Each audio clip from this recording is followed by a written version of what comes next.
নির্দেশনা উপেক্ষা করে পহেলা বৈশাখে উদীচীর অনুষ্ঠান এবং একে কেন্দ্র করে নেতিবাচক বিবৃতিকে অনাকাঙ্ক্ষিত ও দুঃখজনক বলে মন্তব্য করেছেন তথ্য ও সম্প্রচার প্রতিমন্ত্রী মোহাম্মদ এ আরাফাত।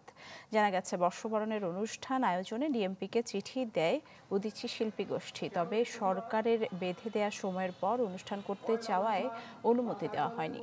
পরে নির্দেশনা না মেনে বর্ষবরণ মানে না শৃঙ্খলা শিরোনামে সন্ধ্যায় শাহবাগে সাংস্কৃতিক অনুষ্ঠানের আয়োজন করে তারা। এ নিয়ে উদীচীর ঊর্ধ্বতনদের সাথে কথা বলা হবে বলে জানান ডিএমপির অতিরিক্ত কমিশনার ডক্টর খন্দকার মহিদউদ্দিন। না, এটা তো আমাদের নির্দেশনা ছিল স্বরাষ্ট্র মন্ত্রণালয়, সেই নির্দেশনা আমরা জানাই দিছিলাম। দেখা যাক, এটা ওনাদের সাথে হয়তো কথা বলা হবে যে ওনারা কি চায়। যারা আমাদের আছে সিনিয়র, যারা নীতি নির্ধারক, যারা এই সিদ্ধান্ত দিচ্ছেন, তারা হয়তো আলোচনা করে এটা ঠিক করবেন। 1, 2, 3 ঢাকায় জমি জিতে নিন 100% ক্যাশব্যাক সহ 20 কোটি টাকার পুরস্কার।